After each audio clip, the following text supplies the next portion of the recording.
یہ موضوع ہے، یہ سمجھنے کا نقطہ ہے، اور یہ بہت اہم ہے یہ نقطہ.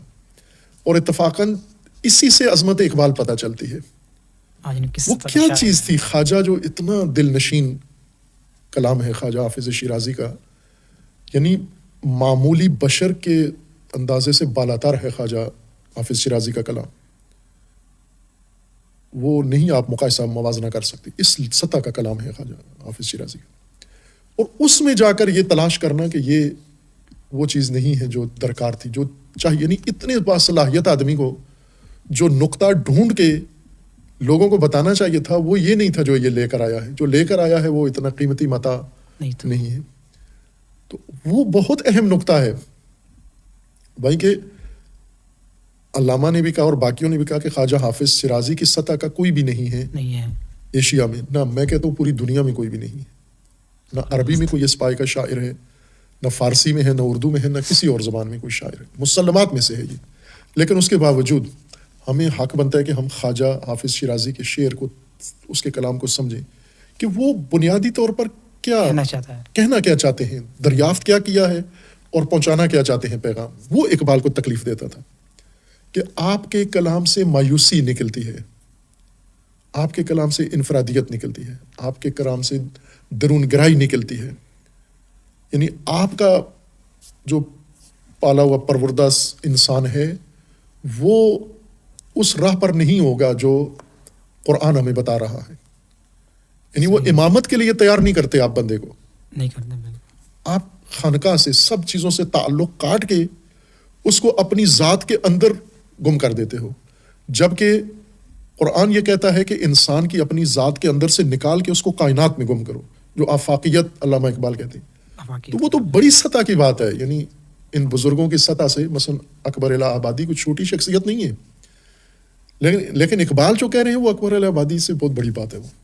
وہ ان کے سمجھ کی بات میں آنے والی نہیں ہے. صحیح. آقا جان پوچھنا چاہتا ہوں کہ آپ کو اقبال سے اتنا عشق، اتنا ارتباط کب اور کیسے ہوا؟ آیا اس کے پیچھے بھی آپ کو کسی شخصیت نے یعنی کہا کہ آپ اقبال سے متعارف ہوں، یا یہ بھی کوئی ایک الہی تدبیر تھی؟ اس میں نہیں، یہ نہیں میں کہہ سکتا کہ کسی نے اقبال کی طرف راغب کیا ہے. یہ خود اقبال کا اپنا ہی کمال ہے. اقبال نے کھینچا ہے اپنی طرف. البتہ ظاہر کچھ چیزیں اسباب بنتی ہیں، کچھ چیزیں جیسا میں نے عرض کیا تھا نا کہ شروع میں اردو سے ایک شغف میرے اندر پیدا ہو گیا. وہیں کہ گاؤں کا ماحول تھا، شہروں میں بھی اردو رغبت، اردو ان موضوعات میں سے ہی نہیں ہے کہ پاکستانی کو اس سے کوئی دلچسپی ہو. انگلش سے ہو سکتی ہے لیکن اردو سے نہیں ہو سکتی. اور اس کے باوجود اگر کسی کے اندر یہ چیز پیدا ہو جاتی ہے تو وہ عطمن سمجھو کہ اللہ کی طرف سے خاص توفیق ہے. وہ ایک اہم سی ایک رغبت تھی، اور وہ رغبت، وہ پیاس پوری ہو جاتی تھی بعض ادبی پڑھ کے. جیسے بعض مثلا اردو ڈائجسٹ ہے، اردو ڈائجسٹ پڑھ کے وہ تشنگاہ پوری ہو جاتی تھی کہ ہم نے یہ اردو مضمون پڑھ لیا ہے، یا اردو نظمیں پڑھ لی ہیں، یا شاعری پڑھ لی ہے. لیکن پھر انسان جب آہستہ آہستہ جاتا ہے، جیسے میں نے عرض کیا کہ اللہ نے توفیق دی، طالب علم بنے، پھر اس کے اندر عربی زبان پڑھی. عربی زبان بنیاد ہے اردو کی بنیاد ہے. عربی کے بغیر اردو سمجھ میں نہیں آتی، فارسی بھی سمجھ میں نہیں آتی. جتنے بڑے مثلا حافظ شیرازی کو اگر دیکھیں اس وقت فارسی کے آسمان پر بیٹھا ہوا ہے وہ شخص، تو عربی کے رہین منت ہے. یہ اصل عربی استاد تھے، یہ مفسر قرآن تھے یہ، اور مولانا تھے یہ مولانا ہونے کی وجہ سے فارسی اتنی پختہ ہوئی ان کی. تو یہ ہر ایک کو یہ نصیب ملا ہے عربی کی وجہ سے. ان کے اندر، علامہ کے اندر بھی اسی وجہ سے آئی ہے. علامہ جو فارسی اتنی پختہ ہے، اردو اتنی پختہ ہے، تو یہ عربی کے رہین منت ہے. اور اسی طرح ہم دوسرے دیکھیں، جیسے فیض ہیں، فیض احمد فیض. اب تمام پاکستان کے ادیبوں میں سے دیکھیں نا تو بہت منفرد قسم کی ان کی شاعری، نثر و نظم ہے، تو وہ سب عربی کے رہین منت ہے.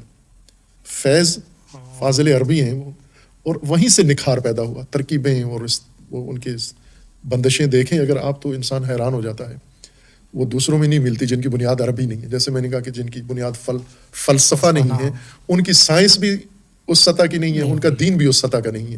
لیکن جس کی بنیاد میں فلسفہ ہے، جیسے علامہ طباطبائی ہیں، بنیاد میں فلسفہ ہے، تو قرآن فہمی علامہ طباطبائی کی دیکھیں پوری دنیا سے نہیں ملتی، مختلف ہے، ممتاز ہے. اسی طرح آپ آئنسٹائن کی فزکس دیکھیں، دیگر سے دوسروں سے منفرد ہے. کیوں کہ آئنسٹائن کی فزکس کی بنیاد فلسفہ ہے. تو یہ ہر جگہ آپ کو یہ نکھار ملے گا. صحیح. اردو زبان میں بھی ایسے ہی ہے، جس کی زبان میں عربی آ گئی ہے ادیب کی وہ الگ ادیب ہے، اور جس کی عربی کے بغیر اردو ہے وہ الگ ادیب ہے. صحیح. تو جب ہم نے وہ بنیاد اردو کی پڑھی عربی، تو اس سے پھر مزید سمجھ آنا شروع ہو گیا.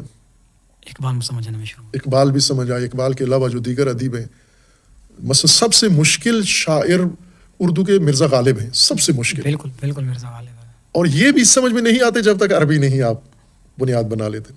مجھے یاد ہے اسکول کے زمانے میں مرزا غالب کا ایک شعر، جو ہمارے استاد خدا رحمت کرے شاید دنیا میں نہیں ہیں، اسکول کے ٹیچر تھے، تو وہ پڑھتے تھے اور پھر اس کا ترجمہ کرتے تھے. اور بھائی کہ مجھے نہیں پتا تھا کیا معنی، لیکن دل میں یہ آتا تھا کہ یہ صحیح نہیں کر رہے اس کی تشریح. اور وہ ایک طالب علم کے طور پر میں نے ٹوکا بھی تو انہوں نے مارا بھی اس کے نتیجے میں، آپ نے یہ کیوں کہا ہے. پھر وہ میں سارے اس اپنی نوجوانی میں اسکول ایج میں پوچھتا رہا ہر ایک سے. وہ میری زبان پہ چڑھ گیا تھا وہ جملہ.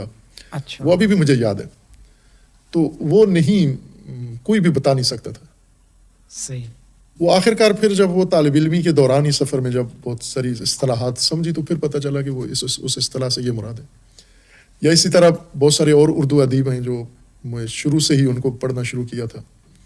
جیسے ابن انشا ہیں، بہت ایک پسندیدہ ادیب میرے، بہت ان کو ابھی تک پڑھتا ہوں. یعنی ان کی کتابیں یا ان کے مضامین، اب تو وقت ہی بہت کم ملتا ہے، لیکن ان کو ہر دفعہ پڑھیں تو ایسے لگتا ہے جیسے پہلی دفعہ پڑھ رہے ہیں آپ. شہاب نامہ جیسے. تو نہ، شہاب نامہ الگ چیز ہے. شہاب نامہ اردو ادب کا نہیں ہے، وہ منبع ابن انشا. جی جی بالکل. وہ تنزیہ اور مزاحیہ تحریر ہے، لیکن وہ الگ سطح کے. شہاب نامہ ایک الگ چیز ہے، وہ اردو ادب میں نہیں شمار ہوتا. یعنی ادب کا شاہکار نہیں ہے وہ، آپ تاریخ کہہ لیں، سیاست کہہ لیں، ان چیزوں کا منبع ہے وہ. اس سے یہ دانش ملتی ہے. اچھے ادیب تھے، بالکل اچھے. شہاب صاحب بہت اچھے ادیب تھے، اس میں کوئی شک نہیں ہے، لیکن ان کی کتاب وہ سطح کی نہیں آتی. ادبیات اس منبع میں نہیں شمار ہوتی. صحیح. اردو بہت اعلیٰ ہے ان کی، اس میں شک نہیں ہے، لیکن وہ اصل منبع کچھ اور ہے. ابن انشا وہ اردو منابع میں سے ہیں. صحیح. وہ واقعاً اس سطح کی شخصیت ہیں. تو ان کا بھی ایسے ہی تھا. اصطلاحات انہوں نے ایسے ہی استعمال کی ہوئی تھیں کہ جو پڑھتے تھے لذت بھی محسوس ہوتی تھی، سمجھ نہیں آتا تھا یہ کیا کہہ رہے ہیں. تو وہ اسی دوران نوجوانی میں جب میں پڑھتا تھا تو نہیں سمجھ میں آتی تھی. پھر پوچھتے تھے لوگوں سے، اساتید سے پوچھتے، تو کوئی بھی اس کو نہیں صحیح نہیں بتاتا تھا، بیان نہیں کر سکتے تھے. صحیح. مجھے یاد ہے 9ویں کلاس میں تھا میں، 9th میں تھا، تو اردو کی کتاب میں ہی مضمون تھا ابن انشا کا. اس میں یہ جملہ تھا کہ اس مکلف الخدمت نے ہمیں رہین منت بنا لیا. اب یہ حل نہیں ہوتا تھا کہ یہ کیا مکلف الخدمت سے کیا مراد ہے، اور اس مکلف الخدمت نے ہمیں رہین منت بنا لیا. تو یہ کب سمجھ آئی؟ جب فارسی پڑھی، عربی پڑھی، تو پھر پتہ چلا کہ یہ ابن انشا کیا کہہ رہے ہیں. تو اس طرح سے ہوا اقبال سے شناسائی، کہ جب خود کوئی اپنی بنیاد بنتی گئی، ساتھ ساتھ پڑھتے گئے ایک مختلف علوم، مختلف جیسے فلسفہ پڑھا، عرفان پڑھا، فقہ، قرآن، سب کچھ پڑھا، کچھ بنیاد بنی تو اقبال سمجھ میں آنا شروع ہوئے.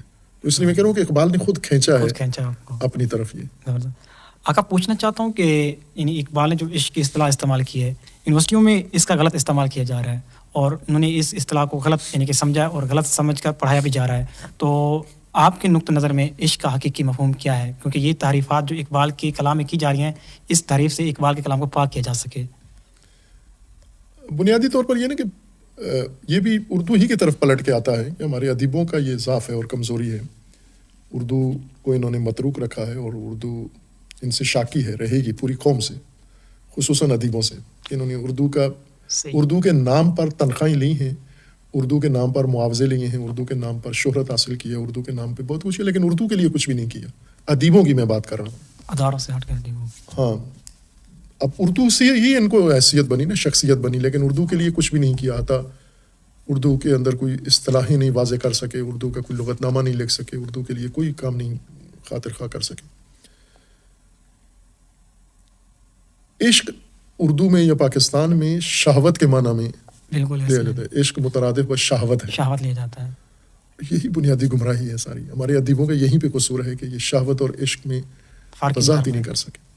اور زیادہ تر لفظ عشق انہوں نے ادیبوں نے شہوت میں استعمال کیا ہے. بالکل، شاعری کا سارا کلام ادھر ہی پڑا ہے. عورت اور مرد میں تو عشق نہیں ہوتا، عورت اور مرد میں تو شہوت ہوتی ہے. جیسے ہر نر و مادہ ہے، کسی اور